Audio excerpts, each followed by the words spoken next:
BPI Sports has always been a massive supporter of natural bodybuilding, so it only made sense for us and them to partner up. This episode of the podcast is brought to you by BPI Sports, and if you want to support them and us, use code Natty News Daily at checkout for some exclusive discounts off any of your orders. Enjoy the episode. All right, guys, welcome back to another episode of the Natty News Daily podcast. We are again down our fearless leader, Leroy, as he heads into his second competition in, 3 days now, coming off that first win. But we are joined by Jay Brew, who has a pretty decorated and pretty full and long competitive history. So that's kind of what we're going to be diving into today. Some of his takes on the different organizations and shows and just his background and where he sees the sport heading. So I'll turn the mic over to you, Jay. Just a little bit of a background on yourself if the listeners don't know about you yet. Yeah. So I'm turning 35 here pretty soon in the month of May. I pretty much started my whole life wrestling. That was my main focus growing up all the way through college. What got me into bodybuilding is I was strength training during the summer months for wrestling with another bodybuilder throughout the summer, and I just kind of fell in love with the process. What year was that in? That was in college, you said?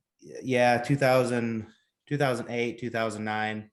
I wrestled 157 pretty much my whole career in college. And then right after my college season was done, that's when I knew I kind of wanted to do a bodybuilding show. So it was probably about 5 years to get ready for the first one. I think I was 27 years old. And from there I competed, and it's funny. So real quick question.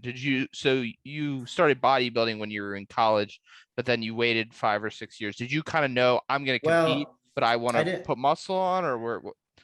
I was just trying to get stronger for wrestling, but I just kind of fell in love with the process of just getting stronger. Mm-hmm.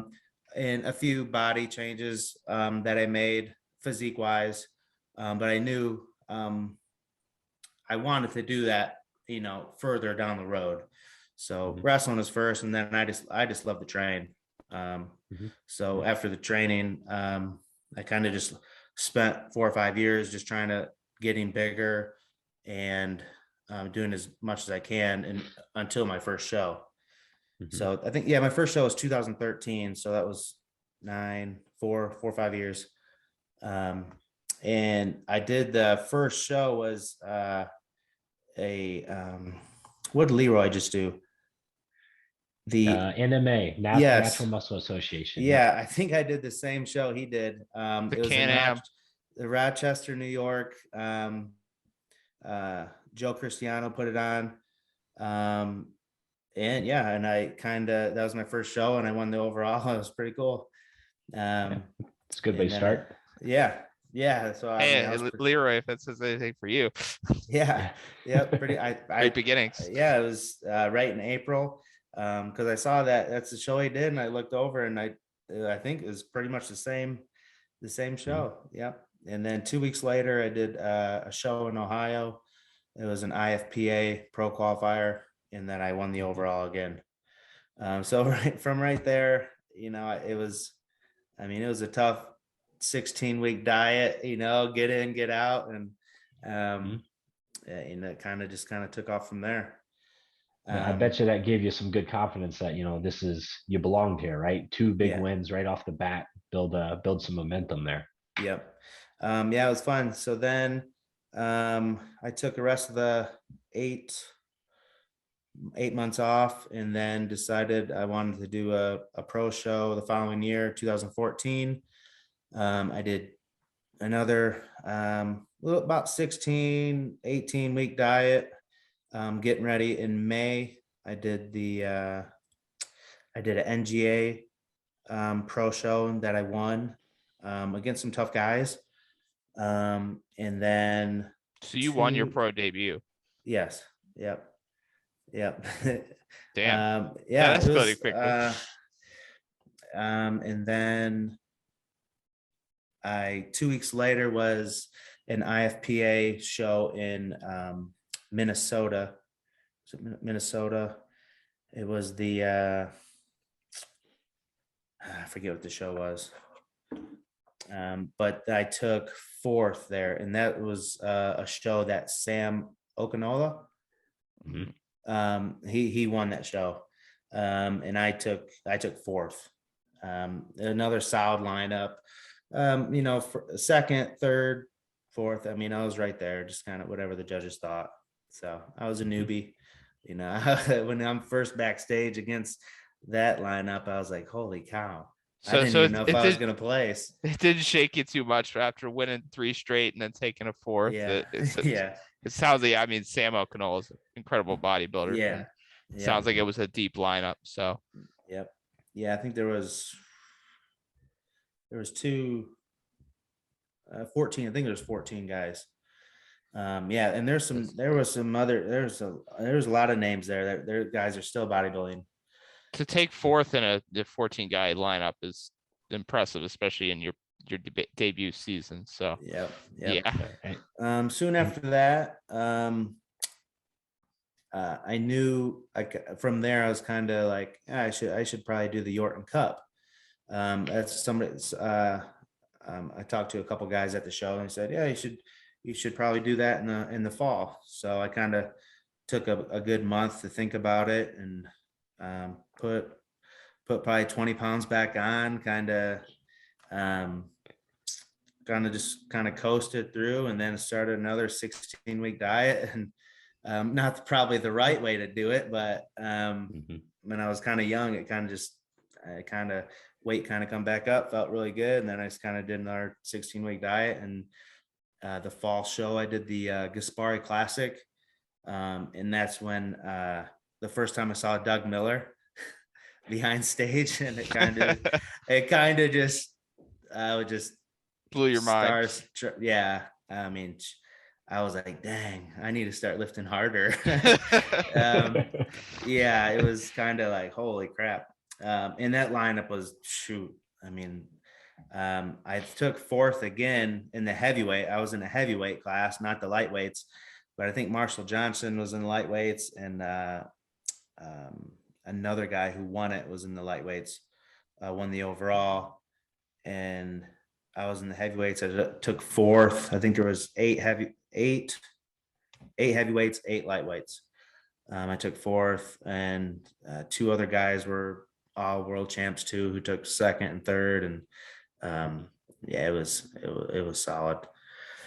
Right after that, 2 weeks later was the Yorton Cup, and I took 6th in the middleweight class.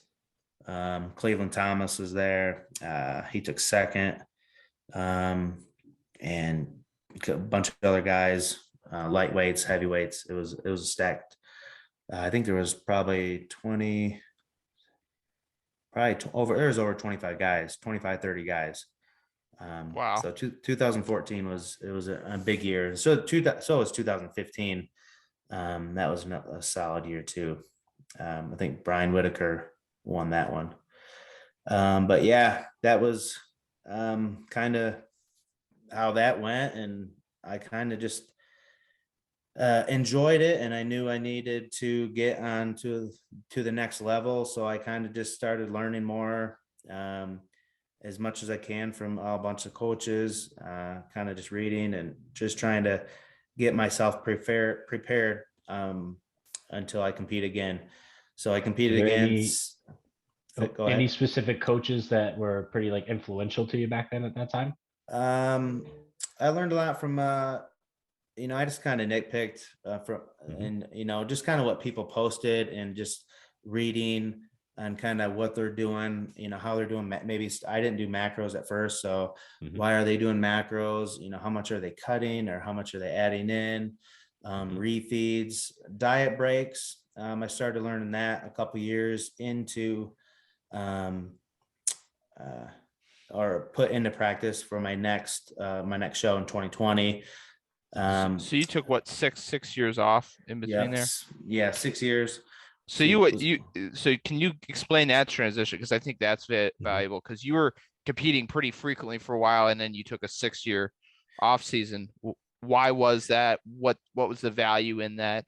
I think just spending more time out of the, I competed 2013 and 2014, and I knew I had to grow. I had to make changes, had to make progress. So I needed time.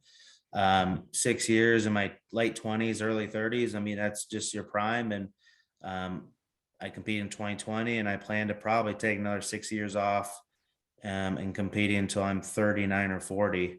With the son on the way, I kind of want to put family first, and and just train. I'm just going to keep making progress from here on out. So I just still need time to just get to that next level where it's, I want to be a clear winner. There's some still tough guys out there, like they still dominate and they look fantastic. So I just want to be on that next level with them. Yeah, I think. Go ahead. No, you're probably thinking the same thing. Probably. That's a huge message for a lot of our younger listeners. And we've kind of harped on that a couple times. Anytime somebody says it, I make sure that we pause, rephrase, rewind that, listen to it, right? Because you're someone who came out the gates, won 2 overalls, placed against some top level, the guys that are going to be natural bodybuilding Hall of Fame. You're competing against them, you're beating some of them, you're right there with them. And even then you're saying, I need time to grow. I'm taking more extended off seasons to grow, be in a surplus. And then even now you're saying, I'm going to continue to progress into my late, 30s, early 40s, where some of the mindset of some of these younger guys is, well, I'm 23, I'm 24, I've peaked genetically. It's you haven't even scratched the surface. You're still figuring out how to train appropriately, right? Yeah. So yeah, that's huge. Yeah, and I can tell you love the process too. Yeah, you don't need the stage. I mean, I'm guessing you love the stage, but you don't need the stage. I mean, 2020, I started pretty much a year out. I was 35, 38 over stage weight. I did a mini cut for about 2.5 months, got down within 20, took a little break, a little short diet break, and then 7 months out, all in. So it was about, and I was pretty much toasted after that 4 shows in 2020. I mean, run through those 4 shows, because you did some big shows and so spoil it. And first of all, I was getting ready for the Yorton Cup in August. So I was pretty much aiming to be ready in August, just in case, because 2020 was up in the air. Yeah. Once March hit and then COVID started popping up, it was like, oh crap, I'm already 4 months in and I'm just starting, and I was kind of getting excited for the Arnold Classic, just going with core nutritionals at the Arnold Expo, and that got canceled. So I was like, crap. So then each month, more show, everything's canceled pretty much till the end of June. And I'm still going right after it.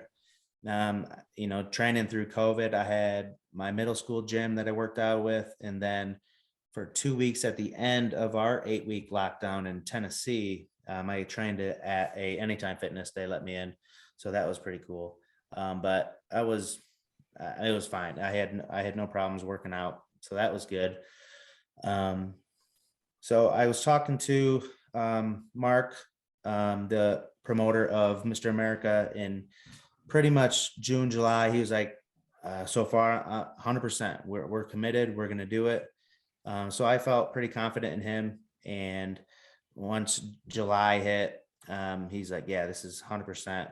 I was still waiting on confirmation from, I think the OCB, and I think they canceled it in middle of July. So I was kind of bummed about that, but I was pretty much on gear, pretty much close to being ready at the end of August. So I was ready I was probably ready a month, 4 or 5 weeks ready before the Mr. America in October.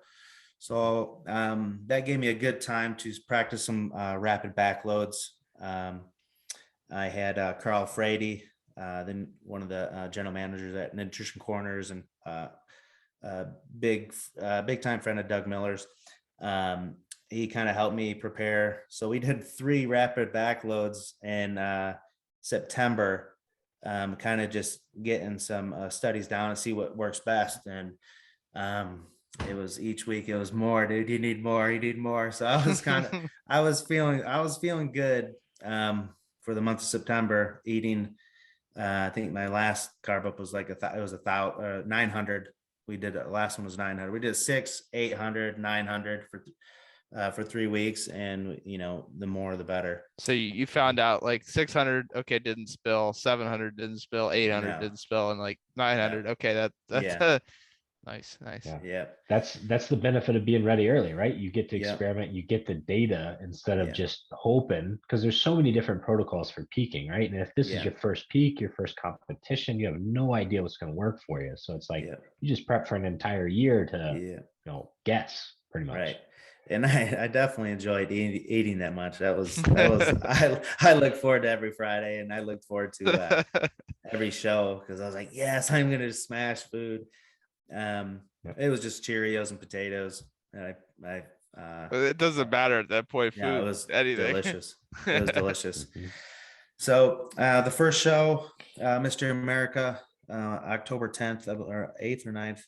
I was going against Siobhan Cunningham, and I was neck and neck, and I knew a few other guys, but it came away with the win, and I was pretty stoked, because I know Siobhan has won a ton, and he is one of the top athletes out there. So that made me grin. Put some wind in your sails. Yeah. Mm-hmm. So I mean, that was phenomenal. The only thing I didn't like about that is I had like four coats of Pro Tan on. I wish that we could have used Dream Tan, but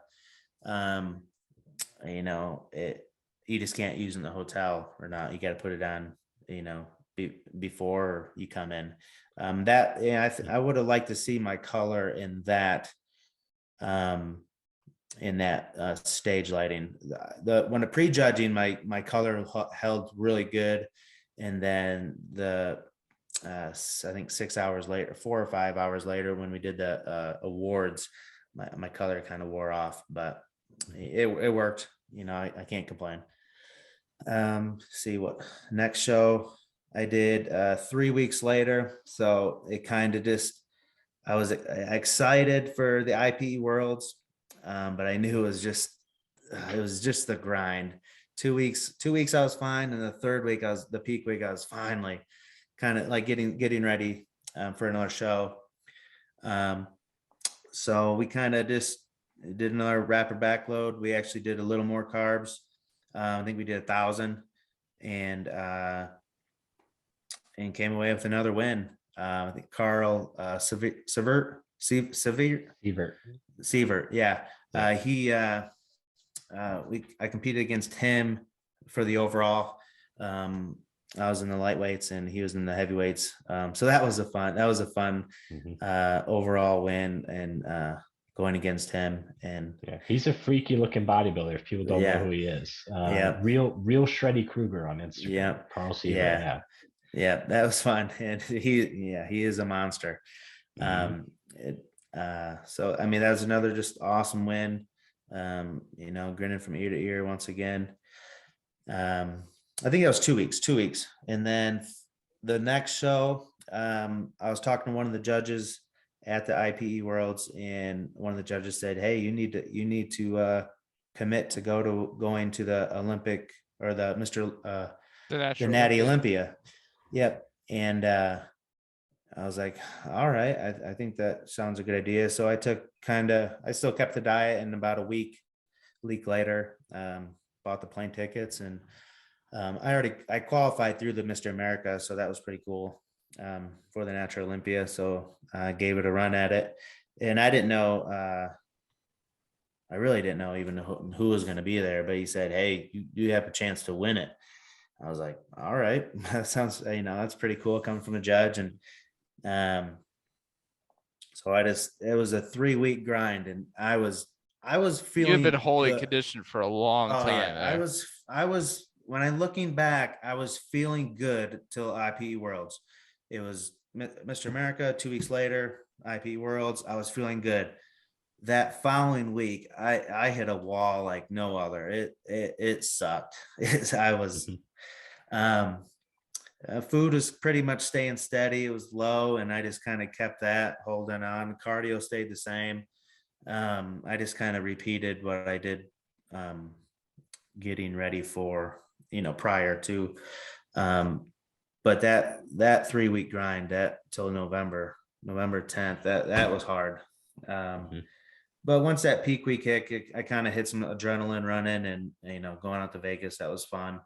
And then competing again, I think there was 19 guys, in the Natural Olympia, all one class. And I knew Siobhan was going out there again. I knew it was going to be close. I knew I had to maybe bring it in a little bit, even a little bit tighter. Cause I knew that's what he needed to bring, leading. So it had to be a close call between me and him. And then, Meshach was just, he's a freak. So yeah, that's the best way to put it. Yeah, absolutely. Yep. Yeah. So I took second place. I was pleased, and just looking at pictures, it was the stage lighting, the tan, everything I had was spot on. Everything was perfect, and I brought my best. Everybody else brought their best, and it was a very fun show. I'm very glad I took the opportunity to go out there and take the time and experience that. That's definitely a show to experience. Yeah. So a couple follow-ups to that, right? So Dan kind of hinted, I mean, you held top level conditioning because you were winning big shows for a very, very long time. Is there anything looking back that you think you could have done differently to mitigate some of the fatigue? Or do you think at that point it was bound to happen, right? Like any regrets, any strategies you would have done? I think I could have increased food a little bit more each week. But man, in my head, if I start eating more, then I just want to keep eating. Like, even if I'm following macros, it's like if I'm adding more, it's just, God, then I kind of start. It opens the floodgates. It does. I experienced the same exact thing. The only thing that I just kept my same macros. It was pretty low. I just kept the same because each show I went out to dinner, in between 1,000 grams carbs up, or 1,100, and then probably another 500 the day on Saturday, and then smashing a huge cheat meal on Saturday night. I'm looking at 5, 8, 10,000 calories I put in just 2 days. So I mean, and you probably still already been full. Yeah, I mean, I was feeling good. That held me over for like 4 days.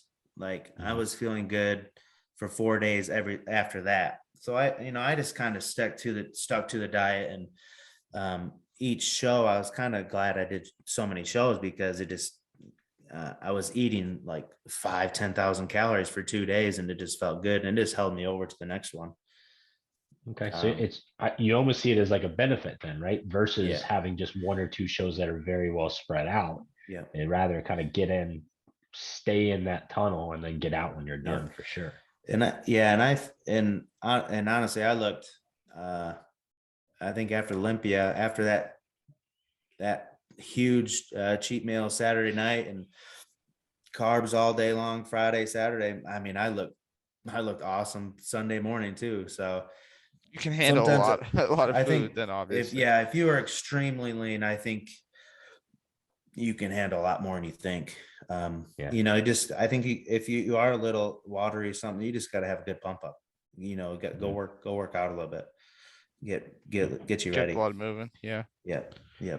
I think people are afraid to do too much pumping up, but like I definitely saw that even in my last show. Like the night before, I was starting to like lose a little bit of my lines, even that morning a little bit. But I did like a relatively long pump up, and Dan's seen my photos like backstage. Like the conditioning just really came through, like right in time. Yep. Yeah. I did a little pump up in the morning right away. I was a little watery in the morning, waking up. And then pretty much just before you going out on the show. And it's hard to judge that. Some of the shows, it's like they're on a time frame and it's pretty quick. Mr. America was pretty quick, IPE Worlds, but the Natural Olympia is still, it was an all day event. And I should have ate more because I had, we didn't go out there till like 4 or 5 o'clock. Wow. I could have ate more. Yeah. So you kind of answered my second follow-up within that context. I was going to ask if you felt like your physique faded each show, because that's one of the concerns of some athletes is if you keep continuing out, there's going to be a point where you start to lose the muscle mass. You start to not come in quite as crisp just because diet fatigue or, a bunch of other factors. So sounds like you didn't really see that and felt like you almost were even looking better towards the end. Yeah. I mean, I want to believe that just that more time being in a deficit, it kind of just pulls you even a little bit tighter. And then I know the last show, a week later, I did a OCB pro show. I signed up for it early on and I was like, it's just a quick, right after a huge 10,000 feet, I just kind of kept just kept it rolling right into another peak week. And, I think honestly, this stage lighting is totally different there, but I think from being so full that week before, it just kind of filled me right out. And I brought my scale with me and I kind of wanted to see how much that carb up led up to, how much it put my weight at. And it was pretty interesting. So I kind of know what I got up to this year, carved up. I was 178, right off stage. So hoping I am going to be over the 180s. My goal is to be over 180s, carved up, fully loaded on stage next time I step on. That's, so that means I put maybe 4 or 5 pounds of muscle on and we'll go at it again. Do you know what your depleted weight was? Because you said you were competing at least lightweight for the IPE Worlds. So you had to be relatively low. Got down to upper 160s. Okay. Yep. So that carb up, right? Yep, 10 pounds. Yeah. Oh yeah, easily. Yep. Wow, that's interesting. 1,000 grams of carbs is a lot. Yeah. So. Yeah, and 3 gallons of water and 8-9 grams of salt. It was feeling good. Yeah. Well, and I can imagine. I mean, that physique has to look different, right? Mid 160s to 178. That's a huge amount of difference in just the physique look for sure. Oh yeah, as Doug Miller would say, is growing into the show. Like you can just see yourself expand and fill out. And I didn't have a clue about it before. My 2013 and 14, it was deplete all water, no salt, just carbs. And there's no science leading into it. So I really wanted to spend time learning about the science and what carbs, salt, water all does for the physique. And that's what I think took it to the next levels. On top of getting lean, slower, taking your time, and boy, I took the time.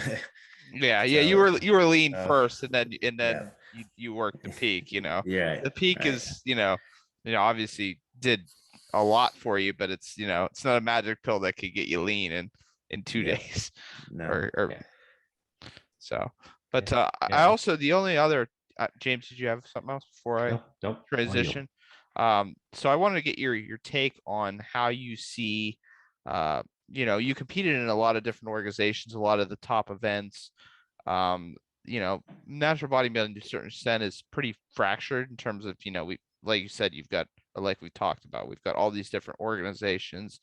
Where do you see some of these organizations trending?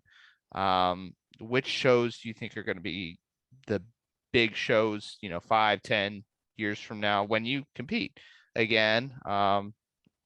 What are your thoughts? You've been in the game longer than me. It's kind of hard just to see so many shows or so many different organizations. I'm I'm glad. I really enjoy the IPE organization just because they allow anybody to come in, buy their pro card, compete. You know, uh, they might pretty much drug test you, and they polygraph. So that's fine. They don't have any questions. You just got to do it and get it done. So there's no problem with that. I know OCB, they're really strict on who comes in. They have to polygraph. And if you're at other shows, you have to show that polygraph to the OCB, which is a pain in the butt. I wasn't allowed to compete in that last OCB pro show until I had my my results from the Mr. America. I was like, the results are not in yet. And the promoter, or not the promoter, but the owner of the OCB is like, I need this in order for you to compete. I was like, all right, well, I'm still waiting for the results. So the results finally came in like probably 2 or 3 weeks before my last show in 2020. So I was like, okay, and then we still polygraphed, and I was like, God, this is just kind of the pain in the butt talking to her and getting that all in. I was like, you guys are still going to drug test me, and I'm going to polygraph. Why do you need another results from a different show, from a different open show? So, just following just certain rules is kind of just a pain in the butt. The Natural Olympia, I didn't get tested. They took my tests from the Mr. America, but I know everybody who didn't get tested throughout the year got tested at the Natural Olympia. So that was nice to see. If the polygraph is needed, great. If not, I want to see your analysis test for everybody. I think that's important. Even if I kind of wish I would have done it again for the Natural Olympia, I think everybody should. But in other organizations, the WNBF, I probably won't compete in that organization, just because I don't think they use DreamCan most of the time, and some of the physiques when they're on their stage lighting, a lot of the foreign people, they don't even know, they're just using like a light pro tan, they're like white. So I'm kind of just, they need Dream Tan, or they need to darker applications for a lot of their stage lighting. But I think, I want to see, everybody just working together, run your organizations, but work together and just follow the rules. And I know Mr. America, it does a great job just trying to bring in everybody together. I think that's his main goal. He just wants to bring, the big stage together and multiple organizations and just get along. But it's, for some reason, doesn't seem to happen. And I don't know why. We got to be for the athletes. So I think that's the most important. And yeah, once we do that, I mean, it's going to grow. It's really going to grow, and people are going to get excited about that. So they can compete in all those world titles if you get a chance. So, I don't know if, according to the rules right now, I'd like to compete in the Orton Cup further down the road, but I don't even know if I'll be able to. And everything changes, year to year. There's new rules year to year. So, I mean, I don't even know what to expect in 6 years when I compete again. Yeah, you're absolutely right with that. I've only been around the sport for a few years now, and I've seen major changes in just policies and procedures and who's allowed to compete where and not allowed to compete where, and you lose a card if you do this. There's a lot of turmoil right now in the sport. Yep. Dan has his thoughts, we know, but we won't dig those back up. You can look at my prep overview for my thoughts. There's some choice words. Yeah. So I hope, I don't know. I hope better than worse. So hopefully. Do you think Mr. America will kind of become? You kind of alluded to. I kind of see that upward trajectory of that show. What do you think? Is it just being one of the best? Yeah. Yeah. I think Mark's doing a great job, and he wants to see the best come together. and have it be a prestigious title. And it's definitely growing. I know this year is going to be another tough, solid lineup from all the classes. And I think they added another women's class, I think. Yeah. So I love the fact on that one. I mean, they're trying to really turn that into a true like experience and event. So it's not just the bodybuilding show, right? They've got like the powerlifting, I think, or Yep. strongman, or multiple other events going on at the same time. So it's like the natural Arnold, if you will, or at least that's kind of what I take it as. Yeah, the only thing I suggest, because I went and watched last year, they need to make it an amateur on Friday, and they need to have a pro on Saturday. Yeah, it went really long, way too long. And I personally like to, get in, do prejudging, a quick break, for the videographers and all that, because it's a big show. They want to probably get on film and TV. Quick break, and then run the finals and make it a good show. It just went way too late. Everybody was exhausted. I mean, I was exhausted just watching all day long. I mean, I couldn't imagine everybody else that was working. It was, I mean, they definitely had enough. Yeah, it went to like 9 p.m. Yeah. So if they make it just a 2-day show, I think it'll be run so smooth and people are going to enjoy it even more. Cause I want to, on Saturday night, I mean, if I'm competing or if I'm there, I want to meet and greet. I want to hang out with some people. I want to go out to dinner and enjoy the night. It should be done by 6. Yeah, I just went straight back to my Airbnb and like ate a pint of Halo Top, and that was that. It's like, no dinner. It's like it's past my bedtime already. Yeah. Some people, it might be their first and last show, and it might be other people's. They still got to compete. Probably till into November for the other world championships. But it's just phenomenal show and a few changes, and it's going to be even better. All right, Jay. So again, thank you for coming on. Thank you for your time. We really appreciate having, guys of your caliber. It just gives a really good perspective, like I said, to the younger listener, but really even to us. Like I love learning from guys like you that have been around the sport this long. So for the people that want to learn more about you, want to connect with you via social, where can they find you? They can add me on Facebook or on Instagram. It's Jay Brew Fit. If they might have any questions or any coaching advice or just anything, I'm willing to help. It's fun to help anybody.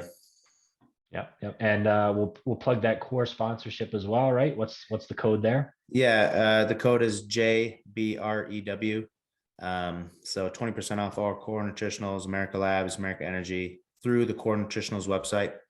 So if anybody ever has anything or any questions about any great supplements, truly a brand I love and appreciate, and definitely stand by. So there we go.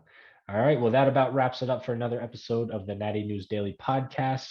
If you liked it, give it a like, share, subscribe, comment, all those things that help boost us so we can continue to grow the page and continue to grow the sport of natural bodybuilding. Awesome. Thank you, Jay. Appreciate you coming on. Appreciate it. Yeah, thank you guys.